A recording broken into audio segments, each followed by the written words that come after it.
Welcome back to Awi Scales. Biako the Mistwalker back. We're going to be talking about the Tales of Aria. This is a set review. In this portion of the set review, we're going to talk about the cards that are ice.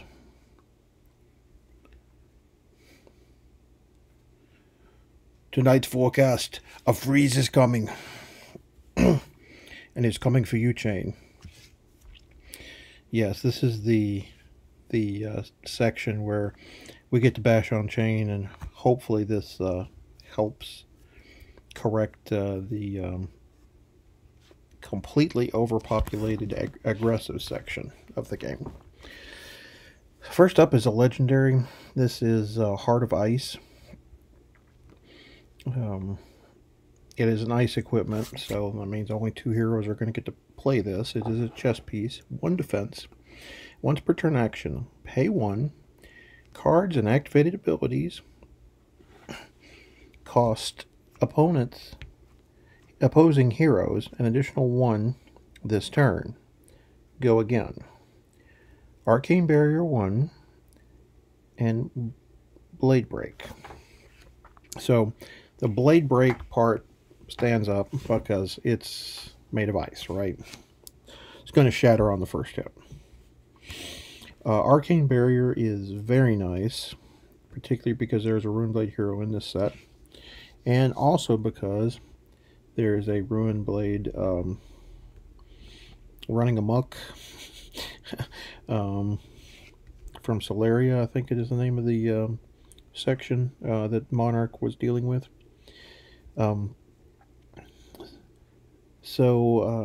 In any event, right, this can only be played by Lexi and by Oldhim. Now, Oldhim is probably still going to want tectonic plating. This has a decent control mechanism, but the way you're firing out big, strong attacks in Guardian, I don't know if this is necessarily needed, because this is only on your turn. It's an action, not an instant. So it's only going to stop defensive cards or defensive activated abilities. For me, this is a piece if you're playing Lexi. Ranger does not currently have a chess piece. They have the boots, the gloves, and either the wrap, which is more for Azalea, or the new card we'll get to in Ranger here shortly. They don't have a dedicated chess piece, and this, to me, is a way to push through that extra damage by your opponent's going full defensive, huh? Okay, sure, we're going to make everything cost 1 more.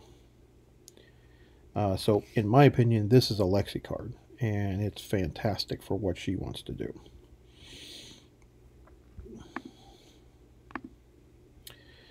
Alright, next up is Code of Frost. This is a common equipment.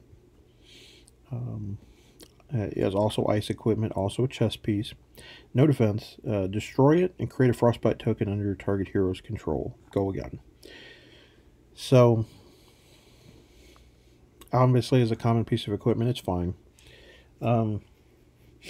It does stymie your opponent.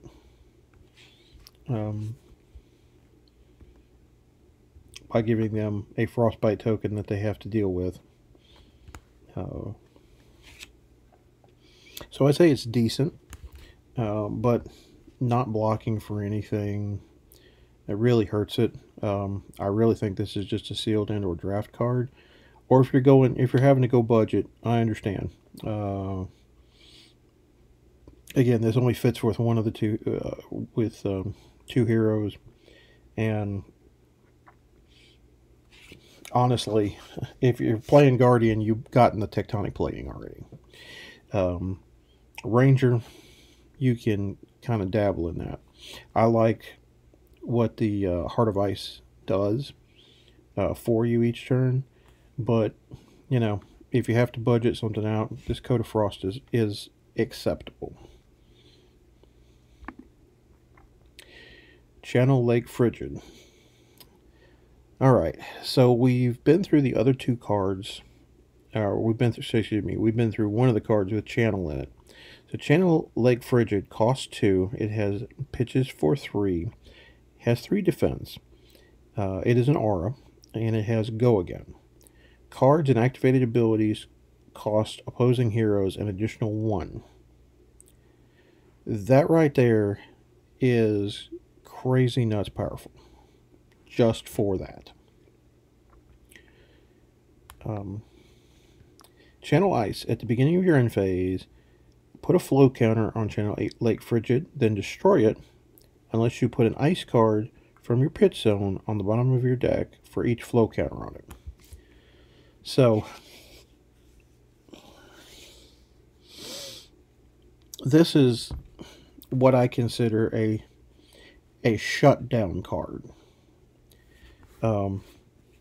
It doesn't completely stop your opponent from playing the game, but it makes the taxing effect very difficult for them to get through, because this is not something that easily goes away.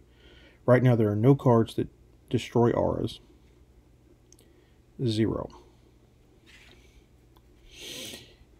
You have control over this card. Is most of your deck ice actions? Can you, the first turn you play this, if you pitch an ice card to pay for this, then it's staying around during your opponent's turn and then to start your next turn. If you pitch 2 ice cards on that turn to do your attack shenanigans, their defensive cards are going to cost more. Then they're going to have to deal with it a whole nother turn cycle. Getting 3 in your pitch zone is a little more difficult, right? But even having this out for 2 turns, having it out for 1 turn, being able to just basically blank or severely limit what your opponent does is crazy. Now, you do this to chain in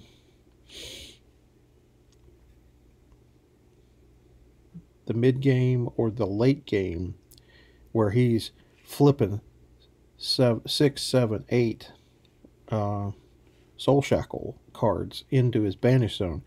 Oh, I can't play half these because you made all my stuff cost more. All these seeds cost 1 more, not counting frostbite tokens, right? So now all these seeds cost 1. My attacks are costing 2. My ability Soul Shackle costs 1. It's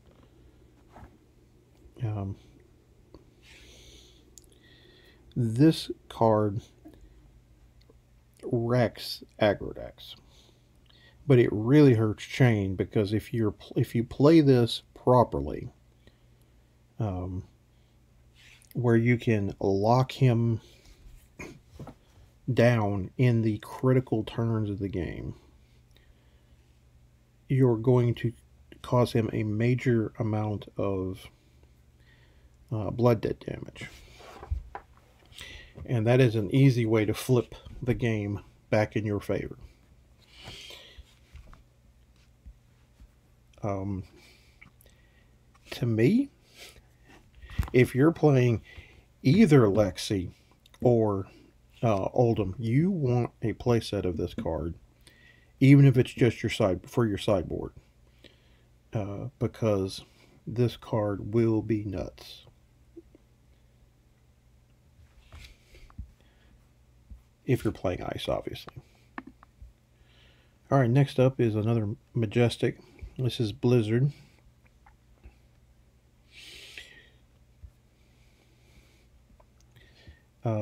Cost 0, pitches for 3.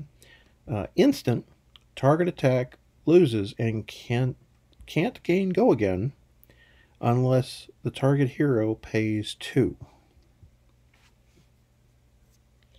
Well, speaking of stepping on somebody's foot to hold them down, um, I either have to pitch a card and pay resources, use extra resources that I had plans for, or don't get to play another card this turn.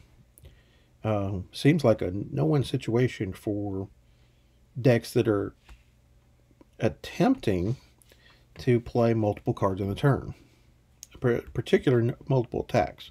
Katsu, Dash, um, Bolton. Those three are notorious for wanting to play multiple attacks in a turn. And of course, the poster boy Chain. Now they're playing non-attack actions there too, so but Blizzard is definitely going to put a freeze warning on your opponent moving forward in their turn. Again, this is, to me, these cards are great for playing a more controlling game. This one more so than Channel Lake Frigid, because you can play it out there and leave it there, and you can go about your next turn pitching ice cards and bashing somebody's head in, or firing dominated arrows or whatever. This one is a little more reactive, and so it would get played to me in a straight up more controlling build.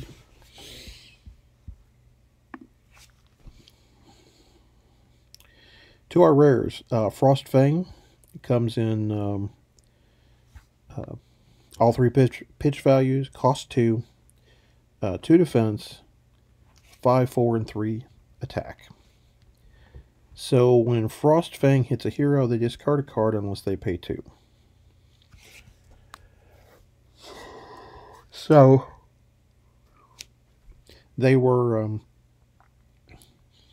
if they, these on-hit effects, typically they want to completely block them. They don't want to get hit by them. This one's an interesting case study. The major difference with Frostfang here is if they block all the damage, if they use an extra card to block with to make sure this doesn't hit, they've got more cards going to the graveyard. If they wanted to, block with a card for 3 and take 2 damage, they're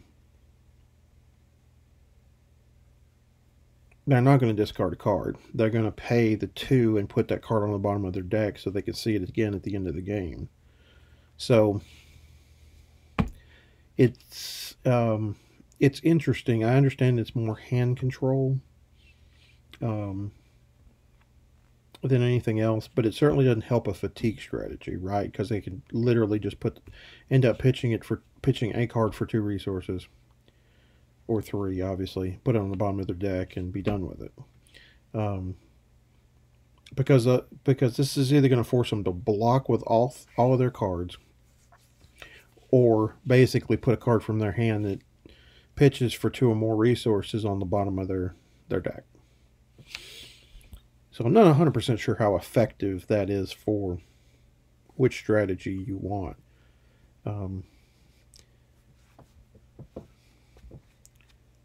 We'll have to play around a little bit with this one, a little more than to try to figure out its full effectiveness level. All right, next up is Ice Quake. This is a 1 cost ice action, 2 defense. The next attack this turn gains +3 attack. Whenever an attack hits a hero this turn, create a frostbite token under their control. Go again. So this card and its subsequent pitch values does some very dirty things to your opponent.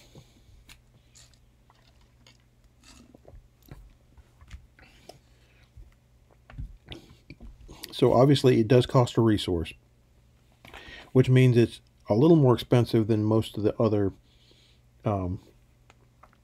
pump effects that we deal with. But there's a reason you're having to pay 1. It's the second line of text.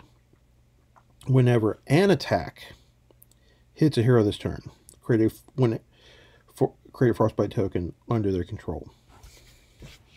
So this creates that static effect that says every attack I hit you with this turn creates a frostbite token. Now,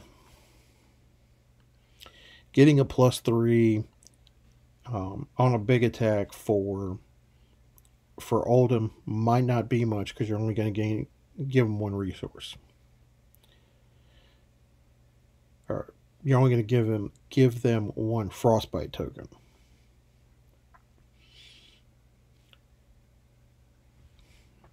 But for Lexi, if you're playing Voltaire, strike twice, where you can load the bow, gain go again, Ice Quake, shoot the arrow, load the bow, fire again.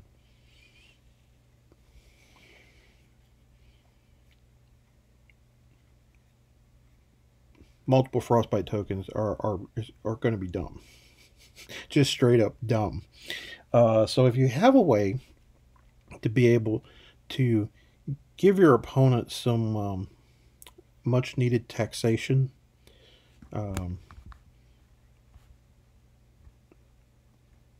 there's definitely reason that you want this card in your 80 or even 40, depending on how slow you want to go.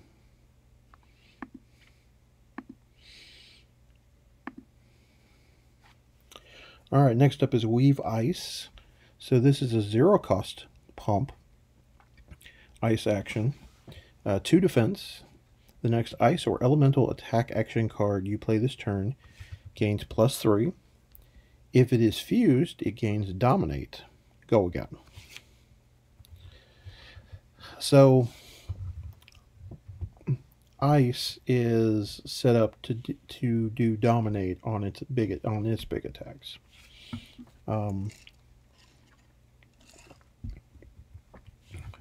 Shiver for Lexi does +1 or Dominate. You have most of the massive guardian attacks that are ice have Dominate. So if you're playing the ice strategy, this is a great pump for you, with a great bonus of Dominate if you can match its requirements. Now the good part here is, if you're playing ice and this is in your deck, you've got cards to ice fuse. So that will be very easy, very simple to deal with. If you're running some elemental cards, which obviously that's yet to be determined how the structure of your decks are going to look. It becomes a little more difficult because you might get those awkward hands where you can't do this as much as you'd like. Still, even a basic 0 for +3 go again isn't anything to sneeze at. But I like the fact that it's cheap for those decks that like to go wide.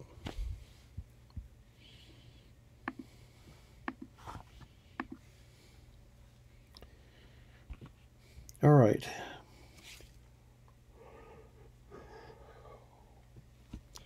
Some of the commons now. We got Icy Encounter.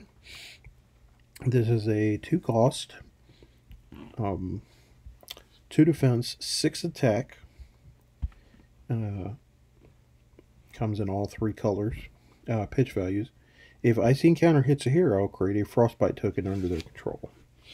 Now, normally this is sort of a fairly innocuous card. you like the we like our on-hit effects in this game.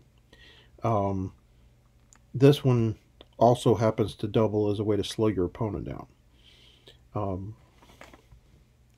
So I can see a scenario for any ice hero or any hero that can pack ice cards wanting to play this simply as a slowdown mechanism for your opponent. Now, Oldham is going to be a little harder pressed to play this because the blues, which he's going to want more of based on his attack costs or his cost structure, is only a 4, whereas the one that you want to play is either the blue at a 5 or the yellow at a 5 or the red at a 6. Now, 4 is nothing to sneeze at because you're having to block it with 2 cards normally. But the 5 and the 6 are the real painstaking ones that you have to deal with every turn. That really leaves you frozen. Alright, next is Winter's Grasp.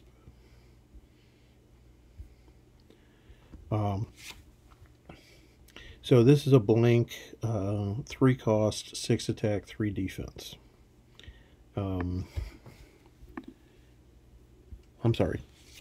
It's a 2 cost. So the difference between Winter's Grasp and Icy Encounter is 1 point of defense and no ability. Now, typically, we don't typically play a lot of blank attacks in our decks. When we do, it has a trait on it that says "Go again." Right. A lot of Dash's cards are no game text except boost, where you can basically force a go again. Katsu has a number of cards that are just combo starters that have go again, right? The only advantage that this card has is it's slightly undercosted. Typically, we don't see many 2 for 6s that aren't in class for something. And it is of a specific element. To me, you're running this card only if you're trying to maximize the number of ice cards in your deck.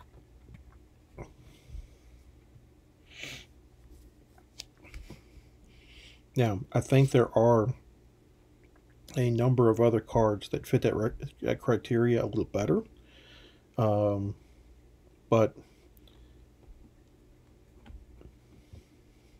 this is fine and sealed in draft, right? You can play anything. Can you play ice? Okay, you're probably playing it. But constructed it's probably a sit in my binder or sit in my box. I'm not going to touch it. Alright, now we get to some more juicy cards.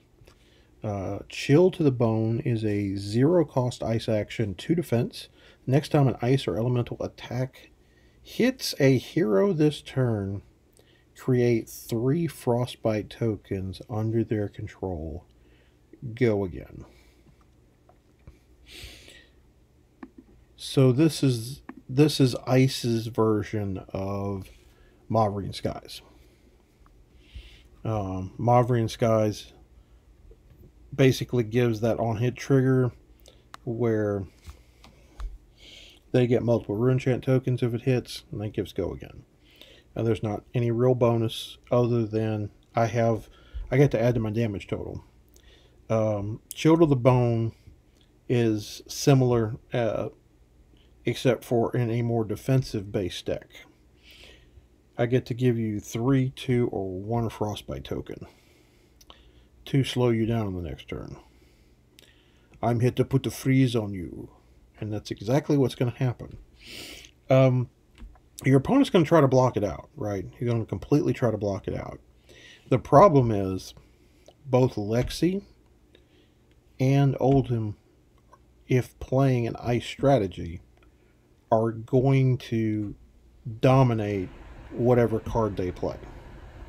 They're going to force you into a situation where you cannot block all the damage, or if you do block all the damage, it's going to cost you multiple pieces of equipment or your best defense reaction on top of something else. And that's not a good scenario for you long game. Now, Oldham can hit harder with more of his attacks, and probably other than Lexi's bow shiver that gives dominate, there's some other arrows that also give dominate that you can use. But I think Oldham has the advantage with this card because he does want to play a control strategy, and he does. The blue version isn't quite as threatening, which is the version he'll want to play. Because I'll tell you, if you're playing the red version and Lexi, and you set up a dominated arrow and they ain't got a defense reaction, their blue pants are going to turn brown. Because that's going to suck for the next turn. Or suck for the rest of that turn, obviously. Probably going to see quite a bit of these cards. Next up is Polar Blast. This is one that was not on the official spoiler up until recently. Cost 1, 2 defense, ice action. Target opposing hero may pay 3. If they don't, your next attack this turn gains dominate. If Polar Blast is played from the arsenal, draw a card. Go again. Okay, we were just talking about messing with your opponent. Red Shield of the Bone into red Polar Blast. Could you not pay 3? Okay. Play this attack, dominate it. Have you some Frostbite. Geez. And yeah, obviously the cost goes down for the other 2 colors, red and blue. Being able to get a bonus from playing from Arsenal. Great if you could set up. But otherwise, it's more hand control, if you will. They can lose a card to the graveyard, or they can pitch a card for resources to pay the difference. They're losing a card either way. The difference is one of the ways they'll get the card back later. That's the way I look at it. My instinct would be, if we're going long anyway, which is what my opponent is attempting to do by playing these cards that slow down the game, pitching the card and putting it back under my deck is probably the better option, rather than discarding it and permanently not being able to use it again, or mostly not be able to use it again. So I'm going to have to tell my opponent to chill out and enjoy the Polar Blast. Next up, we have Winter's Bite. It's a 0 cost, 2 defense ice action. Target hero discards a card unless they pay 3 for the 1 pitch value. Go again. And of course, this cost decreases as we increased pitch value. So here again, discarding a card or paying 3. Now, I will say this: if you're playing a deck, if you're having an old mirror and you're playing this card into them, they can pitch 1 card and go, okay, cost is paid. They don't have that card to defend with, but it will be at the bottom of their deck later.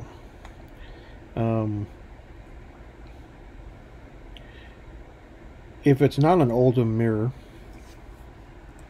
then, or you're not paying against the Guardian, they may have to discard multiple cards, which is something I didn't go over in the last slide.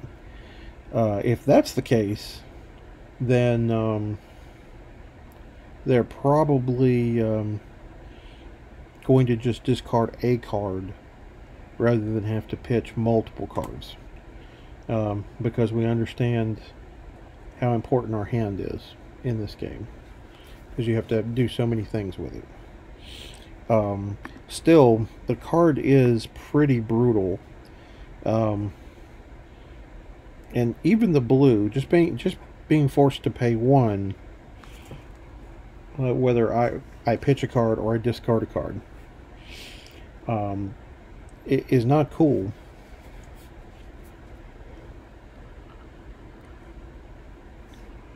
This card is less. This version of Winter's Bite is less relevant if they're playing the Tunic, though, because they can just store up Tunic counters and then go, oh yeah, I'll just pay this. And our last card for the ice section is Amulet Device. 0 cost 3 pitch ice action item. No attack or defense. It has go again. Destroy Amulet Device. Target hero discards a card unless they pay 2. Activate this ability only if you have ice fused this turn.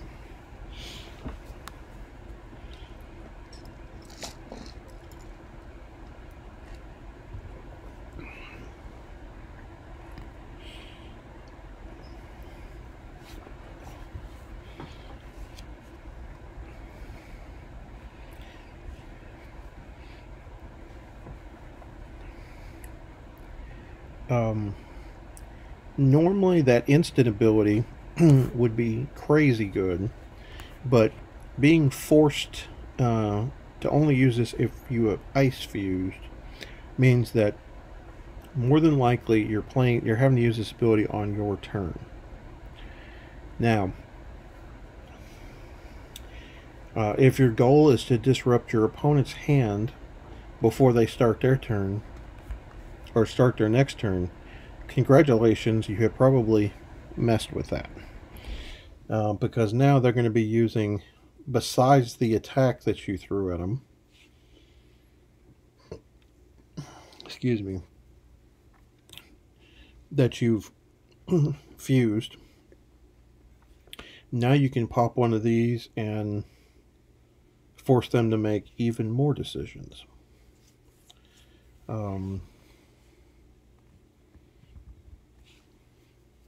And causing your opponent to think in a long game can lead to them making mistakes.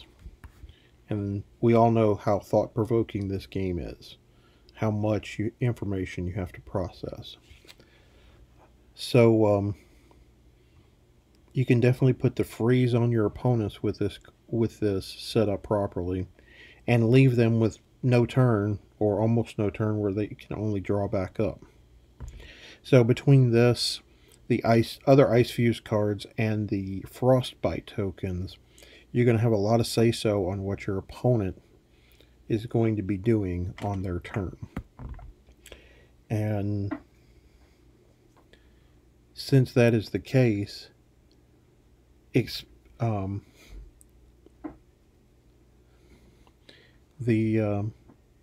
decks in this meta are going to have to change.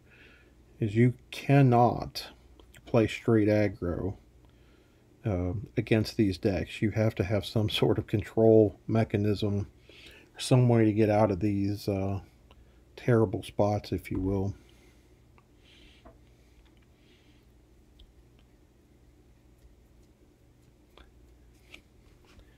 Alright, that is all of the ice cards.